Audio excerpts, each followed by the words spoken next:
Hello students, you are welcome in the class of IC Engines. It is the lecture number 4. Uh, I have discussed previously in the lecture number 3A and 3B most of the basics of this subject. So I hope all you are safe and healthy. आप सभी लोग बहुत अच्छे होंगे इस corona pandemic में. ठीक है. So this is Ajit Singh Sikarwar. Okay. So आज हम लोग जो डिस्कस करने वाले हैं वो कुछ हमारे जो इंजन की हिस्ट्री है उसको हम इस लेक्चर में डिस्कस करेंगे कि हमारे इंजन कब इन्वेंट हुए, है ना, पहला इंजन कब आया था. ठीक है. सो ये आज हम लोग डिस्कस करेंगे इस इंजन्स के रिगार्डिंग कि इंजन की जो हमारा हिस्ट्री है वो क्या है. ठीक है. सो ये डिस्कस करने से पहले मैंने जो आपको लेक्चर्स बताए हैं उनका बेसिक्स आप अच्छे से घर पे पढ़ रहे होंगे. ठीक है. और पढ़ते रहिए, नहीं पढ़ रहे तो पढ़ना शुरू कर दीजिए. ये बहुत इंपॉर्टेंट है कि आप डेली मैं जो पढ़ाता हूँ आप लोगों को उसको रिवाइज करिए. ठीक है. सो जैसे मैंने कल डिस्कस किया था आप लोगों से जो थर्ड बी लेक्चर था मेरा कि इंजन कंपोनेंट्स के बारे में कि इनलेट वॉल्व होते हैं, क्रैंक शाफ्ट क्या होती है, क्रैंक केसिंग क्या होती है. कुछ मैंने आपको ग्लोबली बात भी की थी मैंने प्रीवियस लेक्चर में कि हम लोग जो इंडिया की पॉपुलेशन कितनी है, हमारे पास पर कैपिटा व्हीकल कितना है. ठीक है. इनकम क्या है हमारे इंडिया में, चाइना में, यूएस में, पॉल्यूशन का कितना परसेंटेज है, कितने पेट्रोलियम प्रोडक्ट्स को हम जो इंडिया में लोग यूज़ कर रहे हैं और यूएस में कितना यूज़ कर रहे हैं. ठीक है. सो ये मैंने कुछ बेसिक्स डिस्कस किए थे और मैं हर लेक्चर के स्टार्टिंग में कुछ बेसिक्स को डिस्कस करता हूँ. सो बेसिकली जो हमारा आईसी इंजन है इसमें बेसिक हमारा टारगेट क्या है बेटा. टारगेट हमारा ये है कि हमें हाई ग्रेड एनर्जी चाहिए, हम लो ग्रेड एनर्जी को कन्वर्ट कर रहे हैं हाई ग्रेड एनर्जी में, यही टारगेट है हमारा. सो बेटे हम लोग क्या चाहते हैं कि जो हमारा इंजन है इसमें जो आप लोगों ने अभी मैंने डायग्राम दिखाया था 4 स्ट्रोक इंजन का, इसमें कितने वॉल्व थे बेटा ऊपर, कितने वॉल्व थे डायग्राम में जो प्रीवियस लेक्चर में डिस्कस किया है, 2 वॉल्व्स थे ऊपर, है ना. सो इन जो 2 वॉल्व्स हैं ऐसे ही अगर हम डिस्कस करते हैं तो हमारी बॉडी में कितने वॉल्व है बेटा, हमारी नोज है उसमें कितने वॉल्व है, 2 वॉल्व है. Is it clear. सो उन वॉल्व से हम लोग क्या करते हैं बेटा, ब्रीदिंग करते हैं. ऐसे ही इंजन में हमारी ब्रीदिंग किससे होती है, इस इनलेट वॉल्व के थ्रू. तो दूसरा एक वॉल्व बताया था मैंने इनटेक वॉल्व है, दूसरा वॉल्व बताया था बेटा कौन सा वॉल्व है, वो एग्जॉस्ट वॉल्व, जहां से हम कंबस्टिबल प्रोडक्ट्स हैं उनको हम बाहर निकालते हैं. Is it clear. सो ये कुछ हमारा क्या करना है, breathing. So it is a depends on the size of the valve, है ना. तो हम लोग क्या चाहते हैं कि जैसे अगर मैं हूं तो या ह्यूमन बॉडी है वो क्या चाहती है, हम ज़्यादा से ज़्यादा एयर को बाहर से अंदर लें. सो बाबा रामदेव क्या कहते हैं बेटे, क्या कहते हैं बाबा रामदेव कि सुबह सुबह उठ के प्राणायाम करो तो बहुत गहरी लंबी सांसें लो, है ना. सो ये सांसें लेने का मतलब क्या है कि जितनी ज़्यादा हम गहरी सांस लेंगे उतनी ऑक्सीजन हमारे लंग्स में जाएगी, है ना. और लंग्स में ज़्यादा ऑक्सीजन जाएगी तो हमारा शरीर क्या कर पाएगा, वर्क आउटपुट ज़्यादा कर पाएगा, मतलब हाई ग्रेड एनर्जी ज़्यादा देगा हमें. ठीक है. सो सेम कॉन्सेप्ट हमारा किसके लिए है बेटा, इन इंजन्स के लिए है ना. सो इस इंजन में क्या है बेटा कि हम लोग क्या चाहते हैं कि इंजन के ऊपर जो वॉल्व लगे हुए हैं वहाँ से ज़्यादा से ज़्यादा एयर अंदर अंदर हम सप्लाई कर पाएँ.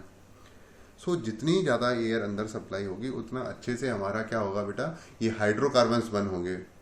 हमारे इंजन में क्या होते हैं बेटा, हाइड्रोकार्बन्स होते हैं जो फ्यूल के अंदर होते हैं, जैसे हमारा डीजल है, ठीक है, पेट्रोल है, सीएनजी है, एलपीजी है, केरोसिन है, इसके अंदर क्या होते हैं बेटा, हमारे हाइड्रोकार्बन्स होते हैं. तो इनको ऑक्सीजन अगर ज़्यादा मिलेगी तो क्या होगा बेटा, हमारा क्या होगा, ये फ्यूल अच्छे से बर्न होगा. ठीक है. अगर ये मिक्सचर हमारा होमोजीनियस है और तो बेटा क्या होगा, हमारा फ्यूल अच्छे से बर्न होगा. सो इससे क्या बढ़ेगी बेटा, वॉल्यूमेट्रिक एफिशिएंसी इंजन की. तो जैसे हम लोग, ऐसे मैं आपसे बात करूँ कि आप गर्मी में जब टेम्परेचर हमारा 42 43 डिग्री सेल्सियस है, सो अगर मैं दौड़ लगाता हूँ तो बेटा मैं जो डिस्टेंस रन कर पा रहा हूँ उससे ज़्यादा मैं अगर ठंड है कहीं पे तो ठंड में ज़्यादा मैं दौड़ लगा पाऊँगा, है ना. कुछ डिस्टेंस में ज़्यादा दौड़ जाऊँगा ठंड में. ऐसा क्यों होता है बेटे, क्योंकि हमारे पास उस टाइम पे क्या टेम्परेचर डाउन होता है तो हमें क्या होता है, बाहर से ठंडी हवा मिल रही है तो ठंडी हवा में क्या होती है बेटा, ऑक्सीजन ज़्यादा होती है. सो ऑक्सीजन हमें अगर बॉडी को ज़्यादा मिलेगी, है, और गर्मियों में क्या ऑक्सीजन कम है, एयर कैसी है, हीटेड है, हॉट है एयर हमारे पास, और हॉट एयर अगर हमारे लंग्स में जाएगी तो क्या होगा, हमें एफिशिएंसी ज़्यादा नहीं मिलेगी. ठीक है. सो ये हमारा कुछ बेसिक है। तो ऐसे ही अगर मैंने आपको एग्जांपल बताया कि बाबा रामदेव प्राणायाम क्यों कराते हैं, तो हमें क्या है, वर्क आउटपुट ज़्यादा लेना है बॉडी से, तो मोर ऑक्सीजन जाएगी हमारे लंग्स में, तो हम मोर आउटपुट ले सकते हैं। So this is the some basic of the IC engine. तो हर लेक्चर में मैं आपको कुछ बेसिक बताता हूँ, 5 to 6 मिनट्स। ठीक है, अब हम स्टार्ट करते हैं। आज का जो लेक्चर है उसमें मैं आपको क्या बताऊँगा। So first this is the prerequisites. अगर आप लोगों को बेसिक्स आने चाहिए आईसी इंजन के, what is the objective to understand, ये आप लोगों को मुझे आज बताना है। History of internal combustion engine and classification of IC engine है। इसके बीच में हम बात करेंगे वेंकल रोटरी इंजन क्या होता है, ये है ना, ये हम डिस्कस करेंगे। नेक्स्ट तो आप लोग इस लेक्चर को पढ़ने के बाद अच्छे से समझ जाएंगे कि क्लासिफिकेशन और हमारा हिस्ट्री क्या है इंजन्स का।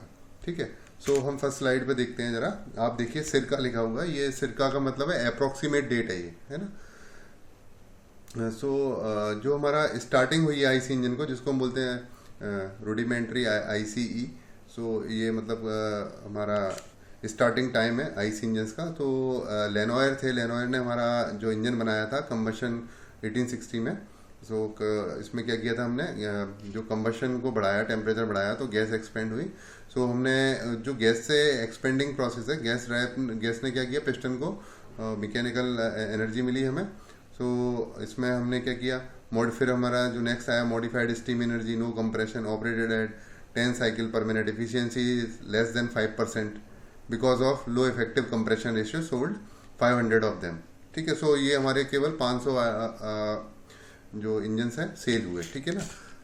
सो प्रॉब्लम क्या थी स्टार्टिंग में, अभी मैंने आपको बताया कि हमारे जो पेट्रोल और डीजल इंजन है, इनके अंदर कंप्रेशन रेशियो मैं आपसे डिस्कस कर चुका हूँ।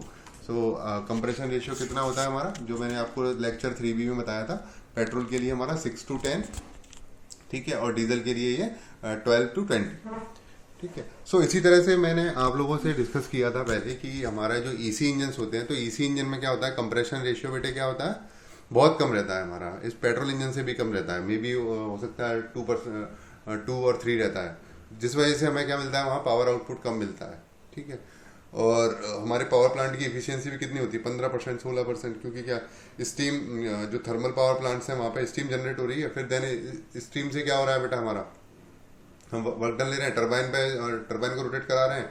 देन वहाँ से जो लिक्विड आ रहा है और उसको हम कंडेंसर में ले जाके क्या कर रहे हैं, ठंडा कर रहे हैं, स्टीम को ठंडा कर रहे हैं। तो किस में कन्वर्ट हो रहा है बेटे, वो वाटर में। अब उस वाटर को दोबारा से हमें कहाँ ले जाना है, उस बॉयलर के अंदर। तो बॉयलर के अंदर क्या है बेटा, हमारा बॉयलर के अंदर क्या है, हमारा प्रेशर ज़्यादा है और हमारे बाहर से जो वाटर आ रहा है उसका प्रेशर कम है। सो वहाँ पे क्या कंप्रेशन प्रोसेस करनी पड़ेगी। तो कंप्रेशन प्रोसेस करने के लिए हम क्या करते हैं, वहाँ पॉलीट्रॉपिक प्रोसेस होती है। तो देन हमारा क्या, वहाँ पे जो वर्क आउटपुट है वहाँ लॉस्ट हो जाता है। ठीक, सो इस वजह से हम लोग ईसी इंजन्स में भी पावर आउटपुट ज़्यादा ही ले पाते हैं। इसीलिए यहाँ पे लिखा है जो एफिशिएंसी है, इट इज़ लेस देन 5%। मतलब क्या है, हमारा 5% से कम है, तो मतलब कितनी हमारी एनर्जी है, 96% हमारी एनर्जी लॉस हो रही है एनवायरनमेंट में। ठीक है, नेक्स्ट, ये हमारा 1867 में एटमॉस्फेरिक फ्री पिस्टन इंजन बनाया, जिनको निकोलस ऑटो और लैंगन ने बनाया। सो यहाँ पे नो कंप्रेशन था।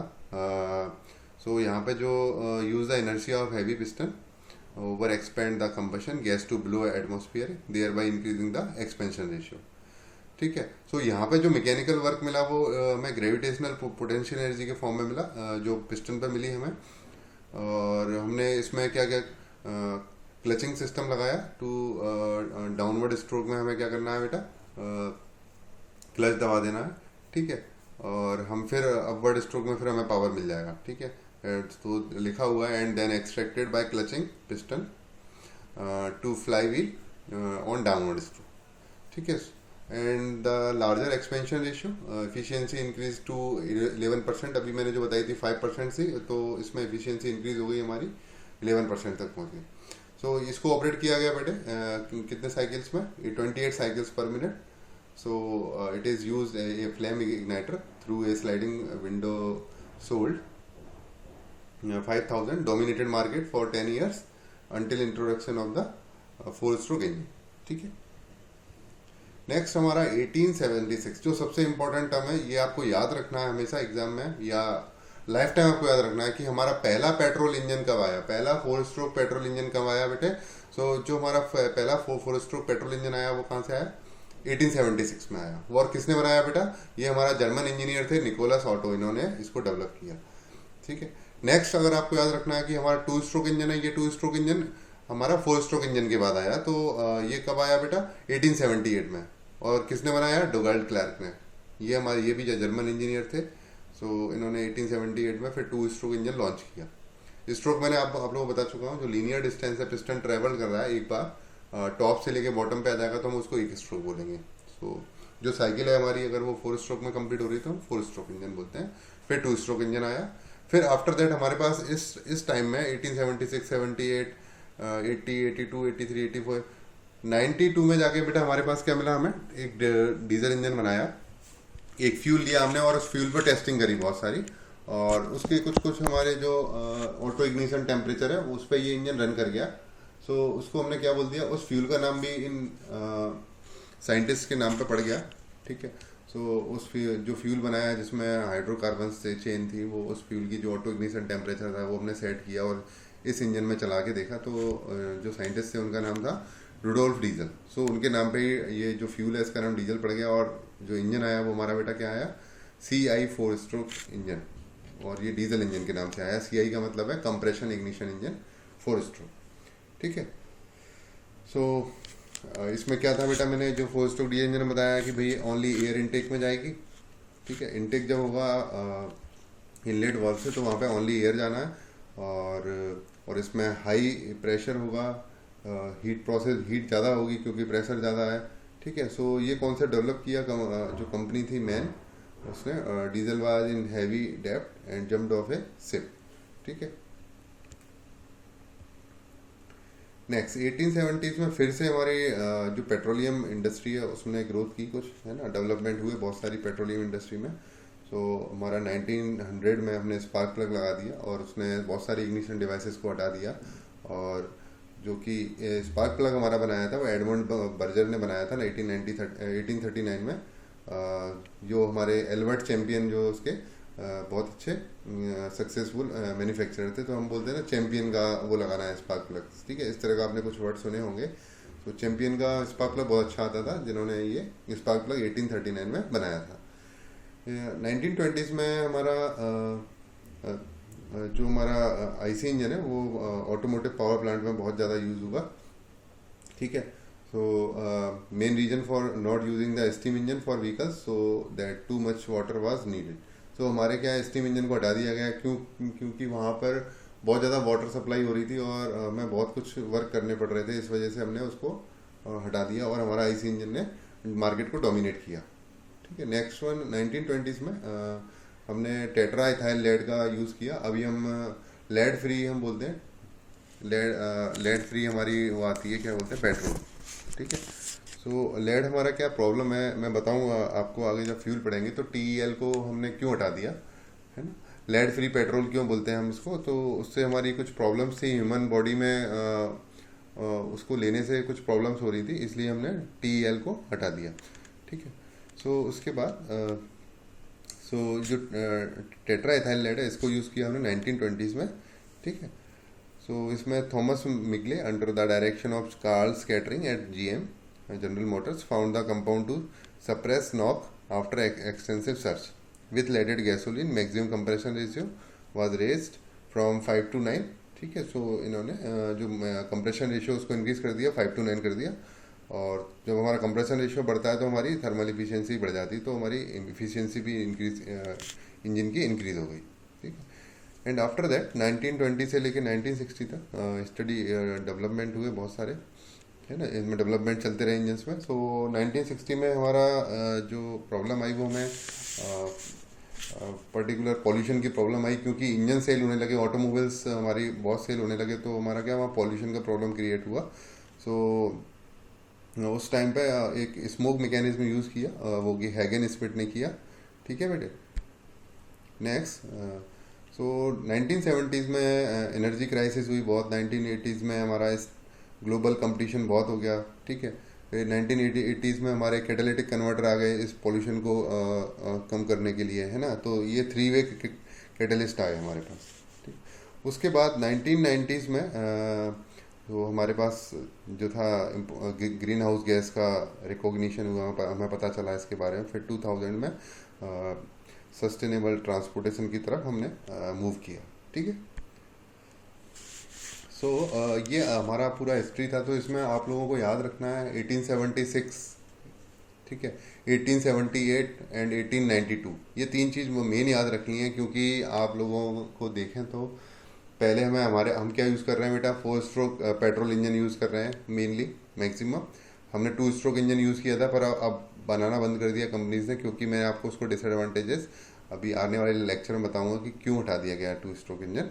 ठीक है, नेक्स्ट थर्ड थिंग, हमारे जो डीजल इंजन है वो बहुत ज़्यादा यूज़ हो रहा है अभी, हैवी व्हीकल्स में यूज़ करते हैं हम, ट्रेन्स में यूज़ करते हैं। तो वो कब हमारा इन्वेंट हुआ, तो वो याद रखना है आपको 1892 में।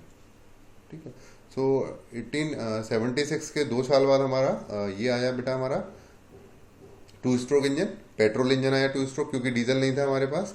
और 1878 के बाद हमारा आफ्टर 14 ईयर्स तो हमने डीजल इंजन को लॉन्च किया, जो कि रुडोल्फ डीजल ने किया।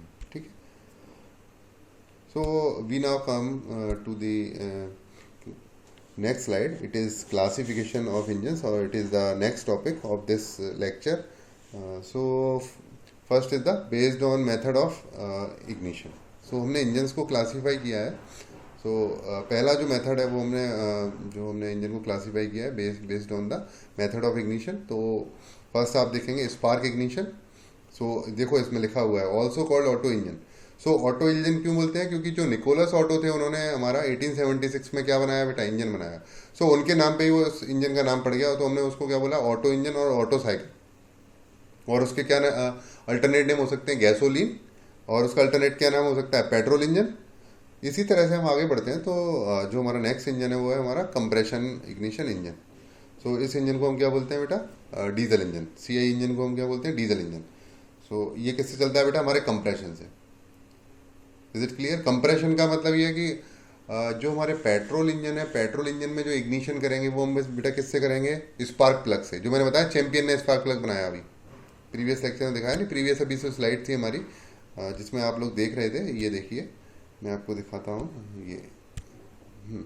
ये देखिए 1839 में एडमंड बर्जन ने स्पार्क प्लग का उन्होंने क्या किया, इन्वेंशन किया। और एल्बर्ट चैंपियन जो सक्सेसफुल मैन्युफैक्चरर रहे, उन्होंने खूब सारे स्पार्क प्लग बनाए। ठीक है, सो ये याद रखना है। तो हमने स्पार्क प्लग से बर्निंग होगी तो बेटा क्या होगा, हमारा स्पार्क इग्निशन इंजन बोलेंगे। और हमारा कंप्रेशन, अगर एयर को हम कंप्रेस कर रहे हैं ज़्यादा और उसका टेम्परेचर हाई कर रहे हैं और हायर टेम्परेचर से हम बर्निंग प्रोसेस को करेंगे तो बेटा हम क्या बोलेंगे, compression ignition. Is it clear? Now come into the next slide. So ये देख लीजिए, ये हमारे दो इंजन्स हैं। देखिए फर्स्ट वन हमारा जो इंजन है वो बेटा कौन सा इंजन है हमारा, ये पेट्रोल इंजन है। इसमें स्पार्क प्लग लगा बेटा टॉप पे, वही और सारा स्ट्रक्चर सेम है जो मैंने इंजन के रिगार्डिंग बताया था, कंपोनेंट्स बताए थे वो सारे कंपोनेंट्स हैं। क्रैंक शाफ्ट है, ये कंबस्शन चैम्बर है जहाँ सिलेंडर है, इनलेट वाल्व है, एग्जॉस्ट वाल्व है। ठीक है, ये कनेक्टिंग रॉड है, सेम इसमें है। पर इसमें क्या आ गया बेटा, हमारा इंजेक्टर आ गया, फ्यूल इंजेक्टर, जहाँ से फ्यूल का इंजेक्शन होगा। Now come into the next based on design. पहला हमारा है जो रेसिप्रोकेटिंग इंजन, दूसरा है हमारा रोटरी इंजन। ठीक है, सॉरी हमारे जितने भी इंजन है ये कैसे हैं बेटा, हमारे रोटरी रेसिप्रोकेटिंग इंजन है। ठीक है, 4 स्ट्रोक इंजन हम बात करें, मार्केट में डीजल है, पेट्रोल है, SI है, CI है, जितने भी इंजन है हमारे रेसिप्रोकेटिंग मोशन है। सो वहाँ पिस्टन को हम क्या करते हैं, रेसिप्रोकेटिंग मोशन कराते हैं, देन क्रैंक और कनेक्टिंग रॉड के थ्रू हम उसको रोटरी मोशन में कन्वर्ट करते हैं बेटे। ठीक है, सो इसमें जो कैटेगरीज हैं बेटा, जो अरेंजमेंट है सिलेंडर का, वो इनलाइन, रेडियल, अपोज, इस तरह से करती है। फिर हमारा रोटरी इंजन है, तो रोटरी इंजन में कौन सा इंजन है बेटा, वेंकल इंजन, जिसको हम डिस्कस करेंगे कि वेंकल इंजन मार्केट से क्यों ऑब्सोलेट हो गया। ठीक है, so this is the reciprocating engine. आप देखिए इसके टॉप में क्या लगी है बेटा, जो ऊपर कैम लगी है, कितनी लगी है बेटे, 2 लगी हुई है। मैंने आपको बताया था कल कि हमारी 2 अगर कैम लगी है तो इसका मतलब क्या है, dual overhead cam shaft, DOHC engine बोलेंगे इसको। अगर सिंगल कैम लगी हुई तो उसको क्या बोलेंगे बेटा, SOHC engine, single overhead cam shaft. एक ही कैम शाफ्ट से हमारे इनलेट और एग्जॉस्ट वाल्व दोनों ओपन और क्लोज हो रहे हैं। और थर्ड बताया था OHC, ओवरहेड कैम शाफ्ट, जो कि अब मैंने बताया था कि बॉडी के अंदर ही हम क्या लगाते हैं बेटा, उसमें पुश रॉड्स लगी होती हैं, ऊपर रॉकर आर्म लगे होते हैं, नीचे कैम लगी होती है बॉडी के अंदर। सो उसको हम OHC बोलते हैं, जो कि मैंने आपको जनरल बताया था कि हमारे जो घर में जनरेटर्स होते हैं उनमें यूज़ करते हैं हम लोग OHC। सो पहले हमारे पास OHC था। सो this is the rotary engine, जिसको वेंकल रोटरी इंजन बोलते हैं। ठीक है, सो ये इसकी प्रोसेस मैं आपको दिखाता हूँ अभी आगे आने वाली स्लाइड में। So this is the Wankel rotary engine. इसमें रेसिप्रोकेटिंग मोशन नहीं होगा, है ना।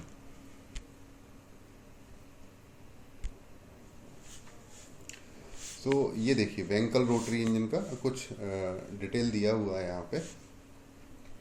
सो आप देखेंगे इस वेंकल रोटरी इंजन में, अभी मैंने आप लोगों को ये 4 स्ट्रोक और 2 स्ट्रोक की फुल साइकिल्स नहीं बताई हैं। मैं आपको बता दूंगा एक बार, और आप सब लोगों को आता है, फर्स्ट ईयर में आप लोग पढ़ के आए हैं, फिर भी मैं आपको इसमें वेंकल रोटरी इंजन का थोड़ा सा कॉन्सेप्ट बता देता हूँ क्या है। सो देखिए इसमें ओवल टाइप इसकी बॉडी है, और ओवल टाइप हमारा ये हमारा इसका पिस्टन बना हुआ है। सेंटर में ब्लैक वाला पार्ट जो आप देख रहे हैं यहाँ, ब्लैक वाला, इसमें सेंटर में हमारी रॉड ये लगाई gear. Is it okay? So ये इस तरह से रोटेट होगा इसके अंदर, ठीक है। सो ये हमारा जो पिस्टन है इसके अंदर ये ठीक है। सो ये इस प्लेस से पहला प्रोसेस क्या है, इनटेक। तो यहाँ से क्या आ रहा है बेटा, हमारा एयर आ रहा है अंदर, एयर आया अंदर। अब एयर आया तो ये रोटेट किस डायरेक्शन में होगा बेटा, इस डायरेक्शन में, क्लॉकवाइज डायरेक्शन में। सो क्लॉकवाइज डायरेक्शन में यहाँ पे अंदर आएगा। देन ये इसमें कॉर्नर्स पे हमारी ऑयल सील लगी हुई है यहाँ पे, ठीक। और ये ऊपर जाएगा, और देन क्या होगा, ये इस तरह से हमारा कंप्रेशन प्रोसेस होगा। ये देखिए यहाँ हमारा क्या हुआ, चार्ज जो है हमारी एयर है वो कंप्रेस हो गई बेटे, ठीक है। So this is the stage number 2 और स्ट्रोक नंबर 2। अब ये चार्ज हमारा क्या होगा, देखो बेटा पूरा फुल कंप्रेस हो गया, इतने एरिया में आ गया। ये पिस्टन की पोजीशन क्या होगी, यहाँ पे, ये देखिए यहाँ पे ये पोजीशन है, सेकंड में ये पोजीशन है, थर्ड में हमारा ये पोजीशन है। इस टाइम पे हमारे 2 स्पार्क प्लग लगे हैं। अब इन दोनों स्पार्क प्लग ने क्या किया, ज़्यादा फ्यूल को बर्न करने के लिए डुअल लगा दिया हमने। सो पावर स्ट्रोक मिलेगा। देन पावर स्ट्रोक में क्या मिलेगा, धक्का मिलेगा यहाँ से, कंबस्टिबल प्रोडक्ट्स का जो हमें प्रेशर है वो मिलेगा। देन ये आगे की तरफ रोटेट हो जाएगा। अब ये कंबस्टिबल प्रोडक्ट्स हमारे बर्न हो गए। देन हमारा क्या होगा, नेक्स्ट हमारा यहाँ से एग्जॉस्ट हो जाएगा, ठीक है। सो अभी जो रोटरी इंजन है, ये हमारा वेंकल रोटरी इंजन बिल्कुल मार्केट से ऑब्सोलेट हो गया, डेड हो गया, मीन्स ये कह सकते हैं, क्योंकि इसमें बहुत सारी प्रॉब्लम्स थी। फर्स्ट प्रॉब्लम थी इसके अंदर कि इसके जो कंबसन चैम्बर का डिज़ाइन है और पिस्टन का जो डिज़ाइन है, ठीक है, इसमें हमारा जो फ्यूल था वो फुल बर्न नहीं हो पा रहा था। बहुत सारा अनबर्न फ्यूल बाहर निकल रहा था, और हाई स्पीड पे इसमें फ्यूल पूरा बर्न नहीं होता था, ठीक है। बट इसमें बेनिफिट ये था कि ये जब हाई स्पीड पर रन करता था तो आरपीएम बहुत अच्छे आते थे और वाइब्रेशन बहुत कम था, क्योंकि इसमें रेसिप्रोकेटिंग पार्ट्स नहीं थे, क्योंकि ये रोटरी इंजन था। सो हैवी स्पीड में बहुत अच्छा हमें पावर सप्लाई मिलता था, और इंजन बहुत स्मूथ होता, मतलब हमारे व्हीकल में बहुत स्मूथनेस रहती थी, वाइब्रेशंस बिल्कुल नहीं आते थे, ठीक है। सो ये बहुत अच्छा था। बट इसका प्रॉब्लम क्या था, पहला कि अनबर्न्ड हाइड्रोकार्बन, मतलब फ्यूल इकोनॉमी बहुत कम थी इसकी। सेकंड जो प्रॉब्लम थी इसके अंदर जो कॉर्नर पे ऑयल रिंग्स लगी हैं, ये ऑयल सील, वो जो सीलिंग लगी हुई है कंप्रेशन को लॉक करने के लिए, ये सील बहुत जल्दी ख़राब होती थी।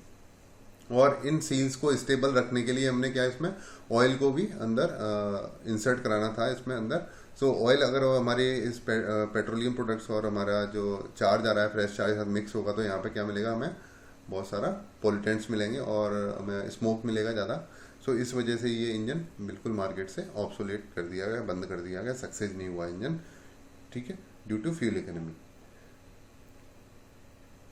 सो आप लोगों को ये आज अच्छे से समझ में आया होगा, ठीक है। सो मैं ये आज के लेक्चर के लिए मैं आज इतना ही काफ़ी है, क्योंकि मैं इसका पार्ट 2 बनाऊंगा जिसमें हम आगे और क्लासिफिकेशन स्टडी करेंगे। सो मैं एक बार कंक्लूड कर देता हूँ। तो आप लोगों को पहला ये समझ में आया कि हमारे इंजन्स कब आए, है ना, और हमारे स्पार्क प्लग कब आया। नेक्स्ट हमारा जो पेट्रोल, डीजल, और थर्ड वन हमारा 2 स्ट्रोक इंजन, मतलब पहले हमारा 4 स्ट्रोक पेट्रोल, फिर 2 stroke petrol, third one is the हमारा it is the diesel engine, ये लॉन्च हुए, ठीक है बेटे। सो जो हमारी मेन जो टारगेट है वो एक्चुअली बेटा क्या है इंजन्स का, कि हमें वर्क आउटपुट चाहिए, ठीक है। सो अभी हम बात करते हैं कि मैंने आपसे एक टॉपिक डिस्कस किया था कि कंप्रेशन रेशियो क्या होता है। मैं कंप्रेशन रेशियो की बात और आगे बताऊंगा, अभी क्लासिफिकेशन ख़त्म हो जाए तब बताऊंगा, क्योंकि बहुत इंपॉर्टेंट टर्म है, इस पर टाइम लगने वाला है और तभी आपको समझ में आएगा अच्छे से कि कंप्रेशन रेशियो होता क्या है। मैं एक्चुअली जो पर्टिकुलर प्रैक्टिकल है वो आपको दिखाऊंगा स्क्रीन पर। इंजन में हमारा जो टारगेट है वो मेनली टारगेट यही है कि हमें हाई आउटपुट लेना है, ठीक है। और मैंने अभी बताया आपको कि बाबा रामदेव क्या बताते हैं, प्राणायाम। हमें जो टारगेट है इंजन के अंदर क्या है बेटा, कि ज़्यादा से ज़्यादा उसके अंदर क्या आ जाए, एयर आ जाए।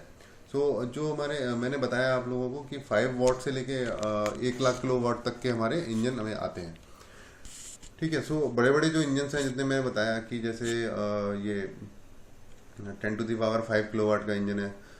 इनके जो वॉल्व होंगे वो हमारे करीब करीब 7 फीट या 7.5 फीट का एक वॉल्व रहता है, मतलब हमारी एक कार के बराबर एक वॉल्व का साइज है, ठीक है। एक्चुअली हमें देखना चाहिए, हमारे इंडिया से बाहर तो बहुत सारी ऐसे बड़े बड़े इंजन्स हैं जो लोग देख लेते हैं, बट हमें देखना चाहिए कि ये ऐसी टेक्नोलॉजी भी है जिसमें इतने बड़े वॉल्व यूज होते हैं। जो इतना बड़ा वॉल्व है तो पिस्टन कितना बड़ा होगा और सिलेंडर कितना बड़ा होगा, क्रैंकशाफ्ट कितनी बड़ी होगी। सो ये एक्चुअली आप लोग इंटरनेट पे यूट्यूब पर देख सकते हैं बहुत अच्छे से बड़े बड़े इंजन्स को, जिसमें आपको समझ में आएंगे ये पार्ट्स भाई क्यों इतने बड़े क्यों लगाया है इस पार्ट में, और अंदर क्या डिज़ाइनिंग क्या है इसकी। वो आपके लिए बहुत नॉलेजेबल होगा, ठीक है। अब जैसे बात करते हैं कि कंप्रेशन रेशियो की, या फिर मैं बात कराऊंगा कि पेट्रोल और डीजल में थोड़ा सा डिफरेंस बता देता हूँ आपको। पेट्रोल इंजन में क्या है बेटा, मैंने बताया कि आप लोगों ने सुना होगा कि हमारी बाइक्स में कार्बोरेटर होता है। तो कार्बोरेटर का क्या काम है बेटे, कार्बोरेटर का काम है कि हमने उसको 1 किलोग्राम फ्यूल दे दिया और बाहर से वो क्या करेगा, 15 किलोग्राम एयर ले ले, उन दोनों को मिक्स करके होमोजीनियस मिक्सचर को सिलेंडर के अंदर इंसर्ट कराएगा, ठीक है। ये तो हमारा किसका प्रोसेस हो गया बेटा, कि ये पेट्रोल इंजन का प्रोसेस हो गया, ठीक है। पेट्रोल इंजन में क्या है कि हमारा जो जब हम कंप्रेस करते हैं चार्ज को, ठीक है, सेकेंड स्ट्रोक हमारा कंप्रेशन स्ट्रोक होता है। जब हम कंप्रेशन करते हैं चार्ज को तो बेटा क्या होता है, वहाँ पे जो प्रेशर होता है कंप्रेशन का वो 9 to 10 बार होता है, ठीक है। मैंने आपको बता दिया कंप्रेशन रेशियो कितना है इंजन का, पेट्रोल इंजन का बेटा 6 to 10। कंप्रेशन रेशियो मैंने कितना बता दिया, मतलब जो प्रेशर आएगा कंप्रेशन में वो कितना होगा बेटे, कितना होगा बेटे, 9 to 10 bar. Is it okay? और मैं अगर आपको बताता हूँ कि पेट्रोल का जो ऑटो इग्निशन टेम्परेचर है, it is 450 degree Celsius auto ignition temperature. बेटे हमें क्या करना है, वो ऑटो इग्निशन टेम्परेचर जो 450 डिग्री सेल्सियस है उस टेम्परेचर पे हमें पेट्रोल को क्या कराना है, बर्न कराना है, ठीक है। हमारा जो चार्ज है जब हम कंप्रेस करते हैं तो उसमें प्रेशर कितना है, 9 to 10 बार, और हमारा टेम्परेचर कितना है, जो गैसेस को कंप्रेस किया है उनका 160 डिग्री सेल्सियस। तो हमारा चार्ज वहां पे क्या होगा, बर्न नहीं होगा। क्यों? क्योंकि पेट्रोल का चार्ज का टेम्परेचर कितना है बेटा, 450 डिग्री सेल्सियस। हमारे पास सिलेंडर में टेम्परेचर कितना है, 160 डिग्री सेल्सियस। तो हम उसको क्या चाहिए, अलग से स्पार्क चाहिए, अलग से हीट चाहिए। तो वो हीट कौन देता है बेटा, हमारा spark plug. Is it clear? ये आज हमारा पेट्रोल इंजन के लिए कुछ कॉन्सेप्ट है जो मैंने आप लोगों को डिस्कस किया। मैं नेक्स्ट लेक्चर में डीजल के और कॉन्सेप्ट बताऊंगा आपको। आज का लेक्चर मैं यहीं पे कंक्लूड करता हूँ। I hope you better understand the concept of this lecture. Okay, आप लोग मेरा नेक्स्ट लेक्चर देखिए जिसमें मैं और अच्छे से ये क्लासिफिकेशन जो रह गया है वो रिमेनिंग हमारा 4th लेक्चर का पार्ट बी होगा, ठीक है, उसको आप देखिए। Today's lecture ends here. Thank you very much for listening me.